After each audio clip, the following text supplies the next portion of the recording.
ॐ अज्ञानतिमिरान्धस्य ज्ञानञ्जनशलाकया चक्षुरुन्मिलितं येन तस्मै श्रीगुरुवे नमः। ॐ नमो भगवते वासुदेवाय।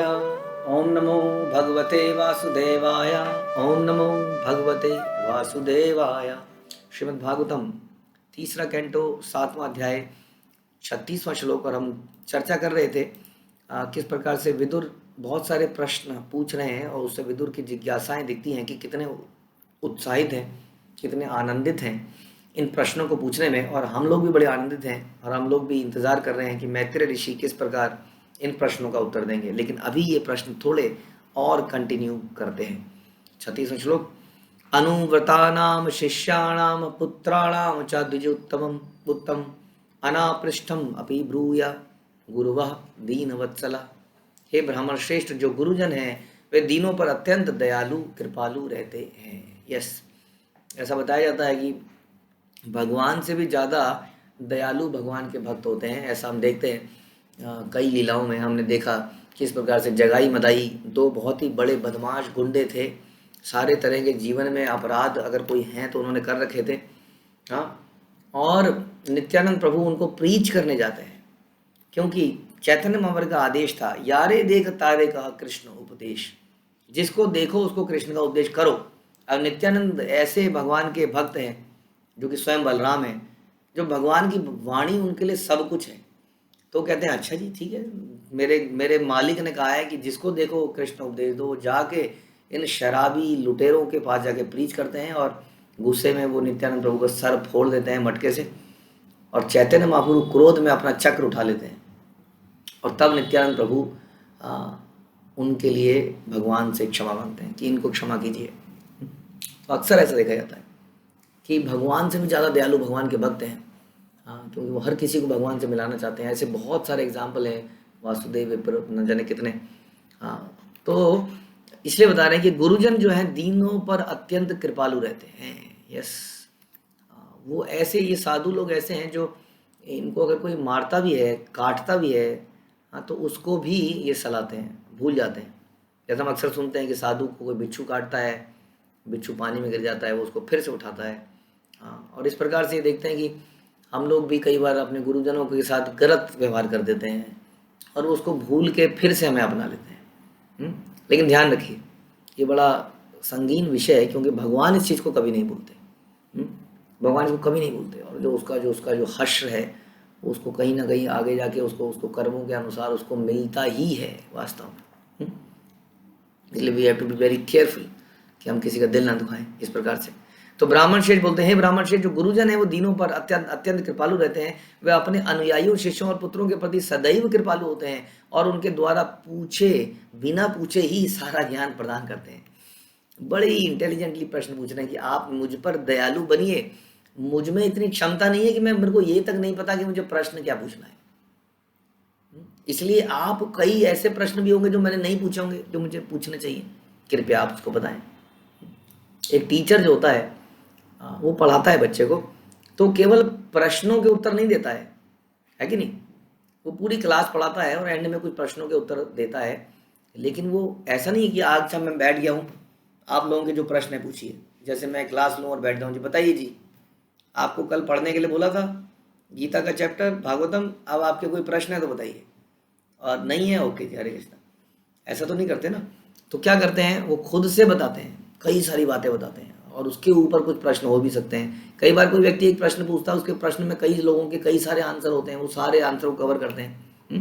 तो इस प्रकार से विदुर जी कह रहे हैं कि मैं पूछने का प्रयास तो कर रहा हूँ, लेकिन जैसे गुरु शिष्यों और पुत्रों के प्रति कृपालु होते हैं और बिना पूछे ही बहुत कुछ बता देते हैं, उसी प्रकार मैंने भी बहुत कुछ नहीं पूछा होगा। कृपया आप उन सब का उत्तर हमें दें।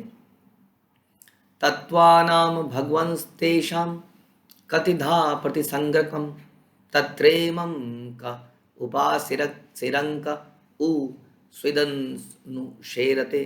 कृपया इसका वर्णन करें कि भौतिक प्रकृति के तत्वों का कितनी बार प्रलय होता है और इन प्रलयों के बाद जब भगवान सोए रहते हैं तो उनकी सेवा करने के लिए कौन जीवित रहता है। तो आप सुनते हैं कि प्रलय आती है, प्रलय के बारे में हमने बहुत कुछ सुन रखा है, लेकिन कितने तरह की प्रलय आती है। जैसे हम सुनते हैं कि ब्रह्मा जी के हर रात में एक प्रलय आती है, फिर ब्रह्मा जी की आयु समाप्त होने पर एक प्रलय आती है, इस प्रकार। हाँ, तो क्या होता है, और भगवान जब उस वक्त जीवों को क्या होता है जब प्रलय आती है तो, हाँ, वो जीव जाते कहाँ हैं उस समय के लिए। अब तो प्रलय आ गई, सारी योनियां तो आपने समाप्त कर दी, तो जब योनियां समाप्त हो गई तो जीवों को शेल्टर कहाँ पर मिला, कहाँ पर रहे टेम्परेरीली, जब तक कि संसार फिर से क्रिएट नहीं हुआ, तो कहाँ गए, ये प्रश्न पूछते हैं। पुरुषस्य च संस्थानम स्वरूपम वा परस्य च ज्ञानम च नैगमम यत तत् गुरु शिष्य प्रयोजनम। जीवों तथा पूर्ण पुरुषोत्तम भगवान के विषय में क्या क्या सच्चाइयाँ हैं, क्या है वास्तव में जीव, क्या चीज़ है, और पूर्ण पुरुषोत्तम एग्जैक्टली भगवान के साथ जीवों का क्या रिश्ता है, उनके स्वरूप क्या क्या है। हाँ, जैसे हम चर्चा करते हैं कि क्या सारे ही स्वरूप, कई लोग ऐसा बोलते हैं कि सभी तो कुछ भगवान है, किसी को भी पूछ लो भगवान है, ऐसा तो नहीं हमने देखा कभी, ऐसा नहीं होता है ना, इज नॉट ट्रुथ।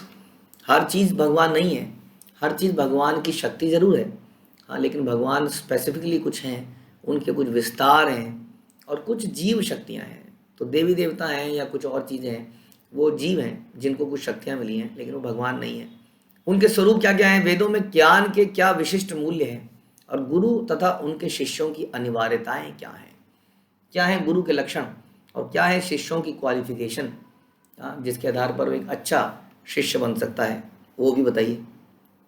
निमित्तानि च तस्या इह प्रोक्तानि अनघ सुरभि स्वतः ज्ञानम कुतः पुंसाम भक्ति वैराग्यम एव वा। भगवान के निष्कलुष भक्तों ने ऐसे ज्ञान के स्रोत का उल्लेख किया है। ऐसे भक्तों की सहायता के बिना कोई व्यक्ति भला किस तरह भक्ति तथा वैराग्य के ज्ञान को पा सकता है। यहाँ पे भक्तों की इम्पोर्टेंस को स्थापित किया जा रहा है। सारे शास्त्र इस बात को बोलते हैं, हमें इसको समझना चाहिए। क्या बता रहे हैं कि भगवान के जो भक्त हैं उन्होंने ऐसे ज्ञान के स्रोत का उल्लेख किया है, और ऐसे भक्तों की सहायता के बिना कौन कैसे भक्ति द्वारा वैराग्य के ज्ञान को पा सकता है। हाँ, तो क्या हम क्या देखते हैं, एक तो हमारे पास शास्त्र है, शास्त्र भागवत, और एक बात है हमारे पास लिविंग भागवत, जीवित भागवत। हाँ, तो प्रभुपाद से भी जब ऐसा पूछा गया तो प्रभुपाद ने कहा ये जो जीवित भागवत है, जो भक्त भागवत है, ये बड़ा इंपॉर्टेंट है हमारी लाइफ में, क्योंकि ये अपने एग्जाम्पल से भी आपको दिखाता है कि कैसे शास्त्रों की बातों को अमल करके जिया जा सकता है। नहीं तो कौन मानता है, आज की डेट में भी कई लोग ऐसे कहने वाले हैं गीता तो is not practical in today's world, ये थोड़ी कर सकता है कोई, ऐसे थोड़ी कोई जी सकता है। कोई प्रीचिंग का लाभ नहीं होगा यदि भक्त अपने जीवन से करके नहीं दिखाएंगे। आप ज्ञान देते रहिए, ज्ञान देने वाले बहुत लोग हैं संसार में, लेकिन यदि आप आचरण से उसको करके नहीं दिखा रहे हैं तो nobody will believe in it. हाँ, वो कहेंगे फिलॉसफी है, सुन लेते हैं, अच्छी लगती है सुनने में, कोई इसको करेगा नहीं जब तक आप उसको करके नहीं दिखाएंगे। You have to walk your talk, जैसे कहते हैं, तब दूसरे कहते हैं हाँ ये तो करा जा सकता है। और देन यद यद आचरयति श्रेष्ठा तत्तद एव तराजना, जैसे जैसे श्रेष्ठ लोग करते हैं बाकी लोग उसको फॉलो करने का प्रयास करते हैं। तो इसलिए बता रहे हैं कि ऐसे भक्तों के बिना ज्ञान और वैराग्य पाया ही नहीं जा सकता है। वो शुष्क ज्ञान जिसको कहते हैं ना, ड्राई मेंटल स्पेकुलेशन में रह जाता है, प्रैक्टिकली नहीं उतर के आता है, ज्ञान से विज्ञान पे नहीं कन्वर्ट हो पाता है। वो भक्तों के माध्यम से ही हम उस ज्ञान को एक्चुअली में करके देखते हैं और देखते हैं हाँ ये कर तो रहे हैं, अच्छा ये लिखा था शास्त्रों में, देखिए ये कर रहे हैं, ये हरिनाम को इतनी इंपॉर्टेंस दे रहे हैं, ये हरिनाम निकाल रहे हैं, ये खुद ही जप कर रहे हैं, इन्होंने अपने परिवार को बिल्कुल कृष्ण सेंट्रिक बना दिया है, इन्होंने अपने घर को कैसे मंदिर ही बना दिया है सब लोगों ने, कैसे ये इतनी तपस्याएं कर रहे हैं और अपने लाइफ को भी बैलेंस कर पा रहे हैं। हम तो सोचते थे कि गृहस्थों के लिए नहीं है। हाँ, कई बार जब ऐसा होता है कि जब ब्रह्मचारी लोग लेक्चर देते हैं तो गृहस्थ लोग कहते हैं नहीं नहीं ये ऐसा थोड़ी होता है, ये तो ब्रह्मचारी है, इनका क्या। तो ये ना ऐसा नहीं है, उन्होंने भी अपने जीवन में उसको करके दिखाया वास्तव में, लेकिन कहीं ना कहीं हमारे पास एक बहाना मिल जाता है हमें कि इनके पास बच्चे थोड़ी हैं। हाँ, हालांकि उन्होंने उससे भी बड़ा त्याग किया है, लेकिन फिर जब भगवान के भक्त खुद करके दिखाते हैं जो कि खुद ही बच्चे और बीवी वाले हैं, तब उनको लोग क्या बोले इस बात के लिए। हाँ, तब वो देखते हैं एग्जाम्पल उनका, कहते हैं हाँ अब हम क्या बोलें। इसलिए इनके साथ में क्या प्राप्त होता है, भक्ति, ज्ञान, वैराग्य, सब कुछ प्राप्त होता है। तो ऐसे अनेक अनुभवहीन व्यक्ति हैं जो गुरु की सहायता के बिना आत्म साक्षात्कार के होने की बात कहते हैं यहाँ। बहुत सारे लोग हैं क्या कहते हैं कि गुरु के बिना भी हमें ज्ञान हो सकता है, ऐसा वो लोग कहते हैं। ये लोग कौन है? अनुभवहीन व्यक्ति है वास्तव में जो ऐसा कहता है। वे गुरु की आवश्यकता की निंदा करते हैं और इस सिद्धांत का प्रचार करके कि गुरु आवश्यक नहीं है, उसके स्थान को स्वयं ग्रहण करने का प्रयास करते हैं। मौका परस्त लोग भी होते हैं कई। मौका परस्त जानते हैं आप? अपॉर्चुनिस्ट। अपॉर्चुनिस्ट का मतलब होता है कि मेरा फायदा निकला और उसके बाद उसको उठा के फेंक दिया रास्ते से। तो ध्यान रखिए, जैसा हम अक्सर बोलते हैं कि भक्ति एक लता है, लता को हमेशा, क्रीपर को हमेशा एक सहारे की जरूरत पड़ती है, आशीर्वाद की जरूरत पड़ती है। हम लोग भगवान के पास अपनी क्षमता के आधार पर नहीं पहुंचते। भगवान हम पर कृपा करते हैं जब वो हमसे प्रसन्न होते हैं। वो हमसे तब प्रसन्न होते हैं जब हमारे हृदय में भक्तों के लिए आदर, सत्कार, प्रेम होता है, तब वो हमारे पर कृपा करते हैं। तो यही बता रहे हैं यहाँ पर कि कुछ लोग ऐसा कहते हैं कि गुरु की आवश्यकता की निंदा करते हैं और सिद्धांत का प्रचार करते हैं कि गुरु की आवश्यकता नहीं है और स्वयं उसको स्थान को ग्रहण करने का प्रयास करते हैं। किंतु श्रीमद् भागवत इस दृष्टिकोण को मान्यता नहीं देता। महान दिव्य विद्वान व्यासदेव को भी गुरु की आवश्यकता पड़ी। उन्होंने नारद जी को अपना गुरु बनाया और इस महान ग्रंथ श्रीमद् भागवतम को लिखा। और चैतन्य महाप्रभु ने जो स्वयं भगवान है, दूसरों को दिखाने के लिए गुरु बनाए, ईश्वरपुरी को गुरु बनाया और स्वयं श्री कृष्ण ने संदीपनी मुनि को अपना गुरु बनाया, ये दिखाने के लिए कि हाउ इम्पोर्टेंट इट इज। एतान में पृच्छतः प्रश्नान, तो वो कहना चाह रहे हैं कि आपके बिना मुझे ज्ञान नहीं होगा। हे मैत्री मुनि, आप बताएंगे, आप मुझे शरणागति लेंगे तो ही मुझे ज्ञान होगा। एतान में पृच्छतः प्रश्नान हरे कर्म विवित्सया ब्रूहि में अज्ञस्य मित्रत्वात् अजया नष्ट चक्षुषा। हे मुनि, मैंने आपके समक्ष इन सारे प्रश्नों को अर्थात पूर्ण पुरुषोत्तम भगवान हरि की लीलाओं को जानने के उद्देश्य से ही रखा है। मतलब मेरा पर्पस क्या है ये बता रहे हैं। इन सबको जानकर मुझे ज्ञान हासिल नहीं करना, मुझे डिग्री नहीं लेनी है। मुझे क्या करना है? मेरा पर्पस केवल भगवान हरि की लीलाओं को जानना है और उन्हें उनकी लीलाओं का गान करना है, ताकि मैं और भगवान, मतलब गान करके मैं प्रसन्न होऊंगा। आप सबों के मित्र हैं, अथवा कृपा करके उन सबों के लाभार्थ जिनकी दृष्टि नष्ट हो चुकी है उसका वर्णन करें।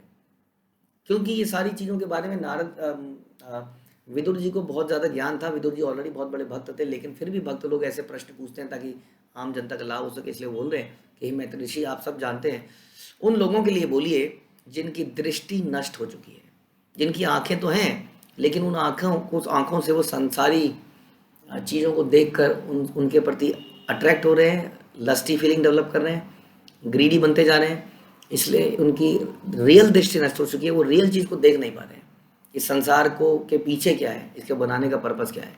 तो उनके लिए आप कृपया इन सारे प्रश्नों का उत्तर दीजिए। सर्वे वेदा च यज्ञा च तपा दानानि च अनघ जीव अभया प्रदानस्य ना कुर्वीरन कलाम अपि। हे अनघ, इन सारे प्रश्नों के आपके द्वारा दिए जाने वाले उत्तर समस्त भौतिक कष्टों से मुक्ति दिला सकेंगे। ऐसा दान समस्त वैदिक दानों, यज्ञों, तपस्याओं से बढ़कर है। इसलिए भगवान भी गीता में बोलते हैं कि सबसे बड़ा क्या उपकार कर सकते हैं हम किसी के ऊपर, यदि हम भगवत गीता, भागवतम, इस ज्ञान का यदि हम प्रचार करते हैं तो ये सबसे बड़ा दान का कार्य वास्तव में संसार के लिए। क्योंकि ये हर व्यक्ति को इनेबल करता है, उसको रोशनी देता है, जिससे कि वो चल पाता है, वो देख पाता है कि पाप क्या है, पुण्य क्या है, पाप पुण्य के बियॉन्ड क्या है, ये सारी चीज़ें समझ पाता है। तो इसलिए बता रहे हैं कि यदि आप इन प्रश्नों का उत्तर देंगे तो ये ऐसा दान होगा संसार के लिए जो परम कल्याणकारी होगा, सबके भौतिक कष्टों को दूर करने वाला होगा। और अंत में सुखदेव गोस्वामी कहते हैं, सा इत्थम आपृष्ट पुराण कल्प कुरु प्रधाने न मुनि प्रधाना प्रवृद्ध हर्षा भगवत कथायाम सुचोदिता तमा प्रहसन इवह। सुखदेव गोस्वामी कहते हैं कि इस तरह वे मुनियों में प्रधान, जो भगवान विषयक कथाओं का वर्णन करने के लिए सदैव उत्साहित रहते थे, यानी कि मैत्री ऋषि विदुर द्वारा इस तरह प्रेरित किए जाने पर पुराणों की विवरणात्मक व्याख्या का बखान करने लगे। अब नाउ वो अपना आंसर देना प्रारंभ करते हैं। वे भगवान के दिव्य कार्यकलापों के विषय में बोलने के लिए अत्यधिक उत्साहित थे। यस, बोर नहीं हो रहे थे वो। समय हो गया, कब लेक्चर बंद होगा, चलो खत्म करो। सुनने वाला भी उत्साहित था, बोलने वाले भी बड़े उत्साहित थे। तो ये उत्साह से वो क्या जवाब देते हैं, इसका आंसर, सारे प्रश्नों के उत्तर हमें मिलेंगे 8वें अध्याय से। तो इस प्रकार से भगवद गीता के तृतीय स्कंद के अंतर्गत विदुर द्वारा अन्य प्रश्न नामक 7वें अध्याय के भक्ति वेदांत तात्पर्य पूर्ण हुए। तो ये अध्याय यहीं समाप्त होता है। आप सबका बहुत बहुत धन्यवाद। शिल प्रभुपाद की जय। ग्रंथराज श्रीमद् भागवतम की जय।